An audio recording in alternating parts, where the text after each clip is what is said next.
Hello दोस्तों। आज की कहानी रिश्ते, अमीर या गरीब। निधि, मेरी बहन के भाग्य खुल गए। इतना अच्छा परिवार मिला है।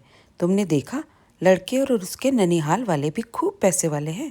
उसके मामा मामी तो सोने में लदे फदे आए थे। बस मेरी बहन रेनू उन्हें पसंद आ जाए, अपनी जान लगा दूंगा। शादी में कोई कमी नहीं होने दूंगा। मेरा तो हमेशा से यही ख्वाब था, मेरी बहन राजकुमारियों की तरह राज करे। अगर ये रिश्ता पक्का हो गया तो मेरा सपना सच हो जाएगा। हुलसते हुए आलोक ने अपनी पत्नी निधि से कहा। तो वो बोली, हाँ पैसे वाले तो हैं, पर मुझे थोड़े घमंडी लगे। बात करने का लहजा भी ठीक नहीं था। आपने देखा, वो रेनू की कैसे जांच परख कर रहे थे, जैसे कि कोई कपड़ा खरीदने आए हों। बाल खोलकर दिखाओ, मुंह धोकर आओ, पैर दिखाना, हाथ दिखाना, ये सब क्या था? मुझे तो कुछ समझ में नहीं आया। अरे लड़के वाले ऐसा ही करते हैं, कोई नई बात नहीं है। ऐसा क्या?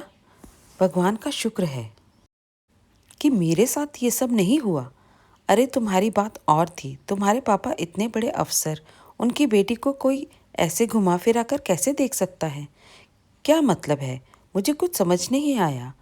निधि अपना सर खुजाते हुए बोली। तो आलोक बोला, अरे तुम्हें समझने की जरूरत ही क्या है? जाओ, जाकर एक कप चाय बना कर लाओ, उसके बाद ऑफिस के बचे काम निपटा लूंगा। आलोक और निधि अभी कुछ देर पहले उसकी बहन को देखने आए लड़के वालों के बारे में बातें कर रहे हैं।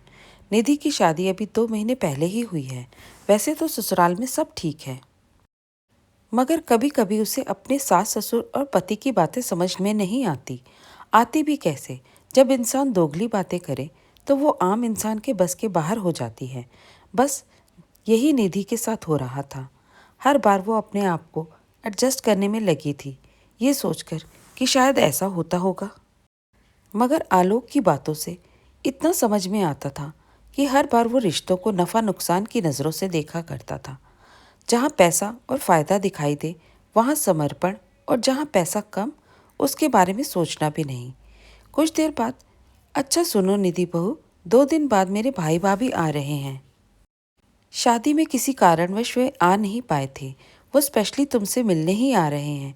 एक काम करना, अच्छी सी साड़ी और अपने पसंद के गहने पहन लेना। पहली बार मिलोगी, उन्हें भी अच्छा लगेगा। राम सती जी ने वैसे घर में सूट पहनने की छूट दे रखी थी, फिर भी कोई रिश्तेदार मिलने आए तो साड़ी पहनने पर जोर देती, जिसके लिए निधि भी हमेशा तैयार रहती। जी मम्मी जी, आज ही मैं आपको साड़ी दिखाती हूँ, आप ही बताइएगा कौन सी अच्छी रहेगी। और मैं क्या पूछ रही थी मम्मी जी, मामा मामी जी आ रहे हैं तो खाने में क्या क्या पकवान बनाने हैं, थोड़ा बता दीजिए। अगर कुछ सामान बाजार से मंगवाना हो तो मैं लिस्ट बना लूँगी। बेटा, वो राम सती जी कुछ कहने ही वाली थी कि अचानक ससुर रामलाल जी बोल पड़े। बहू, तैयारी क्या करनी है? वे लोग गांव के हैं, बेटी के घर का पानी भी नहीं पीते, और फिर हमारे यहाँ रिवाज है, वर्षों से चला आ रहा है। आज अचानक तोड़ेंगे तो उन्हें अच्छा नहीं लगेगा। वो लोग आएंगे और मिलकर चले जाएंगे। तो तुम्हें ज़्यादा परेशान होने की ज़रूरत नहीं है। रोज़मर्रा में जो खाना बनता है वही बनेगा, वो भी सिर्फ परिवार वालों के लिए, बाहर वालों के लिए नहीं। बड़ी रुखाई से जवाब देते हैं। अपने पति की बात सुन राम सती जी चुपचाप नाश्ता करती रहती हैं। उनकी आंखों में आंसू आ गए, मगर किसी तरह उन्होंने एक भी आंसू गिरने न दिया कि निधि ने देख लिया था। आखिर वो भी एक औरत है, उसे समझ आता है कि ये दर्द के आंसू थे। सासू माँ को ऐसा दर्द क्या था जो लफ्ज़ों में बयां नहीं हो पा रहा? यही सोचते हुए निधि वापस रसोई में अपने काम में लग गई। अगले दिन आलोक ऑफिस जाने के लिए तैयार हो रहा था। निधि बोली, आलोक, मम्मी जी बता रही थी आपके मामा मामी जी आ रहे हैं। ऐसा करिएगा, आप एक दिन की छुट्टी ले लीजिएगा, ताकि आप आराम से बैठकर उनसे बातचीत कर सके। सही कहा ना? निधि, तुम अपने काम से काम रखो। कहीं के राजा महाराजा नहीं आ रहे हैं जो मैं अपने ऑफिस की छुट्टी ले लूँ। मैं तो कहता हूँ, क्यों आ रहे हैं इस बुढ़ापे में अपनी हड्डियों को तकलीफ देने? अरे वो सिर्फ आपके मामा मामी ही नहीं हैं, मम्मी जी के भाई भाभी भी हैं। हमारी शादी में शामिल नहीं हो पाए थे, इसलिए मिलने आ रहे हैं। और आप किस तरीके से बात कर रहे हैं? जब भी मेरे मामा मामी आते हैं तो घर में जश्न सा बन जाता है। इतनी रौनक लगती है ना कि क्या बताऊं। निधि, तुम्हारी बात अलग है। तुम्हारे मामा मामी बहुत पैसे वाले हैं। मैंने शादी में देखा उन्होंने किस तरह नेग लुटाए थे। शगुन के लिफाफे भी बहुत भारी थे। और तुम्हारे मामा मामी ने तो तुम्हें सोने का सेट भी तो दिया था, और मुझे सोने का सिक्का। अब इतने पैसे वालों का सम्मान करना ही पड़ता है, तभी जीवन भर नफा होता है। अगर पैसे वाले लोगों का सम्मान न किया जाए तो उसमें हमारा ही नुकसान है, इसलिए आवभगत तो करनी ही पड़ती है। मगर मेरे मामा मामी इस लायक नहीं कि उनके लिए चाय भी बनाई जाए। बोल वो ऑफिस निकल गया। निधि चुपचाप खड़ी अपने पति की शक्ल ही देखती रह गई। कौन भांजा अपने मामा मामी के बारे में ऐसी बात कर सकता है, चाहे वो गरीब हो या अमीर। नाना नानी मामा मामी तो सबको प्यारे होते हैं। फिर आलोक के अंदर ऐसी बातें किसने भरी? सोचते हुए रसोई में पहुंची। देखा तो राम सती जी सब्जी बना रही थी। अरे मम्मी जी, आप क्यों परेशान होती हैं? लाइए मैं करती हूँ। बेटा सब्जी मैं बनाती हूँ, तुम रोटी की तैयारी कर लो। आटा निकालते हुए निधि बोली। मम्मी जी, एक बात पूछूं? ये पापा जी और आलोक दोनों ही मामा मामी जी से आने से खुश नहीं हैं। क्या बात है? इतने प्यार से बहू ने पूछा तो राम सती जी फफक कर रो पड़ी। फिर अपने आप को संभालते हुए बोली, बहू, मेरे मायके वाले पैसों से कमज़ोर हैं। मेरे पिताजी जब तक जीवित थे खेत बेचकर मेरे सास ससुर लोगों की मांग पूरी करते रहे। धीरे धीरे उनका सामर्थ्य कम हो गया। 4 बच्चे और थे, उन्हें भी देखना था। कब तक एक लड़की के लिए घर लुटाते? जब तुम्हारे ससुर जी की मांग पूरी नहीं होती दिखी तो उन्होंने मुझे मायके जाने पर रोक लगा दी। न जाने कितने सालों से भाइयों को राखी नहीं बांधी। कभी वो मिलने आते तो एक गिलास पानी भी नहीं पूछते, बुरी बुरी गालियां देते। इसलिए वे शादी में भी नहीं आए, क्योंकि उन्हें बुलाया गया ही नहीं। तुम्हारे ससुर जी बोले, सस्ते भद्दे सामान के लिए मैं अपनी बेइज्जती इतने लोगों के सामने नहीं कराऊंगा। मेरा नेगाचार करना था, इसलिए कल वो तुम्हें शगुन देकर वापस लौट जाएंगे। निधि सोचने लगी। रिश्तों में नफा नुकसान देखते देखते पापा जी सम्मान करना भूल गए। बेटी के माता पिता से अमीर तो कोई और हो ही नहीं सकता। क्यों? क्योंकि वे अपनी बेटी दान में लड़के वालों को दे देते हैं, और लड़के वाले मांग मांग कर उनकी बेटी लेकर जाते हैं। उनकी इज्जत करना तो लड़के वालों का फर्ज और धर्म दोनों है। अगर इतने साल से गलत होता आया है तो मैं अब आगे नहीं होने दूंगी। अगले दिन निधि सुबह से ही रसोई में खाना बना रही थी। चाय बनाने के लिए राम सती जी उठी तो देखा बहू सुबह से रसोई में क्या कर रही है।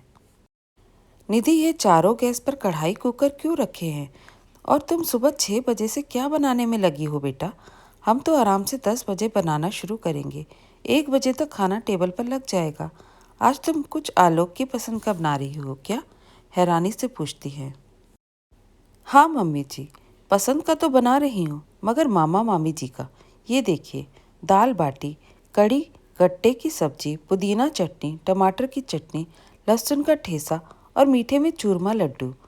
अरे बेटा, कल पापा जी ने कहा तो था वो लोग कुछ खाते नहीं, तुम समझती क्यों नहीं? अगर उन्हें पता लगा तो तुम्हारे ससुर जी का गुस्सा 7वें आसमान पर चढ़ जाएगा।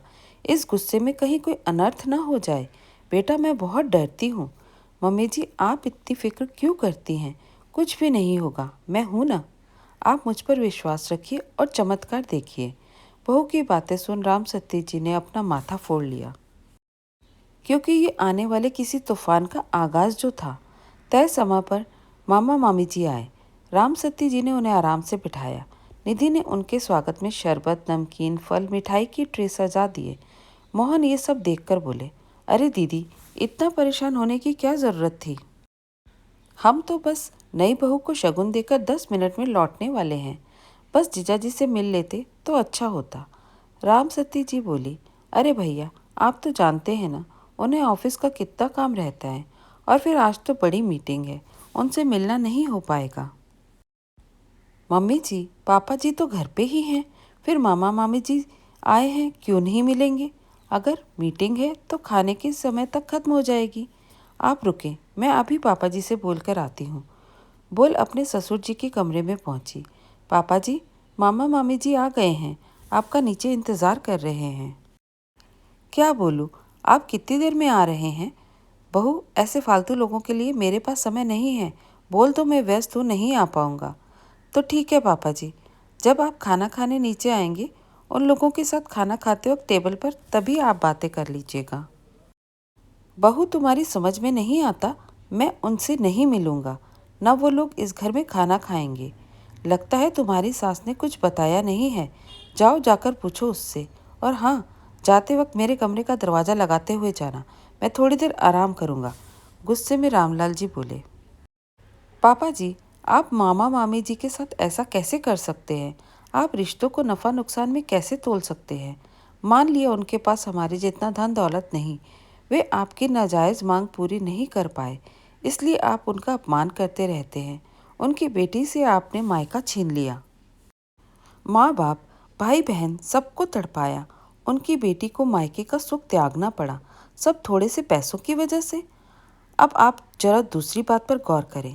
भगवान की दया से रेनू दीदी के लिए वर्मा परिवार की तरफ से हाँ हो गई है। लेकिन क्या आपने सोचा कल को आपके साथ ऐसा हुआ तो? क्योंकि उनकी नज़रों में आप भी तो गरीब माँ बाप हुए। शादी में तो आप किसी तरह जोड़कर दान दहेज दे देंगे, मगर जब उनका मन चाहेगा और आप उनकी मांगे पूरी नहीं कर पाएंगे, तब वे लोग भी आपको नंगा भूखा कहेंगे, अपमान करेंगे। आलोक को अपनी बहन से मिलने नहीं देंगे। आप अपनी बेटी को कभी देख नहीं पाएंगे। आलोक को वे लोग बिल्कुल ऐसे ही अपमानित करेंगे जैसे अभी आप मामा जी को कर रहे हैं। तब आपको कैसा लगेगा? क्या आप ये सब बर्दाश्त कर पाएंगे? अपनी लाडली राजकुमारी बेटी से दूर रह पाएंगे? उसे न देख पाने का गम आपको सताएगा, या फिर आप कन्यादान करके उसे भूल जाएंगे? और तो फिर ये ऐसी बातें छुपती नहीं। आज मुझे पता चल गई, कल रेनू दीदी के ससुराल वालों को भी पता चल जाएंगी। फिर ऐसा व्यवहार वो भी आपसे कर सकते हैं, क्योंकि आपने तो एक उदाहरण पेश किया है। तब आप कुछ बोल भी नहीं पाएंगे। बहू की बात सुनकर रामलाल जी को तो जैसे काटो तो खून नहीं, इस तरीके से तो उन्होंने सोचा ही नहीं। हर समय अपनी पत्नी का, उसके माता पिता का भी अपमान किया, आज उसी स्थिति में खड़े हैं। खुदा न खास्ता रेनू के ससुराल वाले भी उनके साथ ऐसा व्यवहार करने लगे तो क्या होगा? आखिर वो हमसे हैसियत में ऊंचे खानदान से है और हम उनसे एक पायदान नीचे। ऐसा ही कुछ राम सती और रामलाल जी के परिवार के बीच भी हुआ था। उनके माता पिता ने जैसा जैसा बोला, रामलाल जी वैसा वैसा करते गए। ये भी नहीं सोचा कि इसके दुष्परिणाम क्या होंगे। अपनी गलती समझ में आते ही रामलाल जी बहू से बोले, जाओ जाकर जलपान की व्यवस्था करो, मैं आता हूँ। नीचे पहुँचे तो देखा साले साहब हाथ जोड़कर विनती कर रहे थे कि वो खाना नहीं खाएंगे। तभी रामलाल जी बोले, साले साहब, खाना तो आपको खाना पड़ेगा, वरना मैं समझूंगा कि आपने मुझे माफ़ नहीं किया। भांजे की शादी में शामिल नहीं हो पाए, लेकिन भांजे की शादी में 15 दिन पहले से आपको आना होगा और मेरे साथ मिलकर तैयारी करवानी होगी। जीजा जी, मैं तो हमेशा आपके बुलाने का इंतज़ार करता रहा हूँ। अब जाकर ये घड़ी आई है तो पीछे नहीं हटूंगा। 15 दिन पहले आकर तैयारी में लग जाऊंगा। आपने मान सम्मान दिया, यही हमारे लिए बहुत है। इसी बात पर बहू निधि के हाथ से बना कुछ मीठा, यानी एक एक लड्डू हो जाए। रामलाल जी ने अपने हाथ से एक लड्डू अपने साले मोहन के मुंह में डाल दिया, जिसे देख राम सती जी बहुत खुश हुई। चलो, अंत भला तो सब भला, और अपनी बहू को मन ही मन धन्यवाद किया कि इतने वर्षों से चले आ रहे बैर को यूं सूझबूझ से खत्म कर दिया और अपने ससुर जी की सोच बदल दी। धन्यवाद दोस्तों। कैसी लगी आपको आज की कहानी? पसंद आई तो लाइक और शेयर ज़रूर कीजिए। नए हैं तो चैनल को सब्सक्राइब करना बिल्कुल भी मत भूलिए।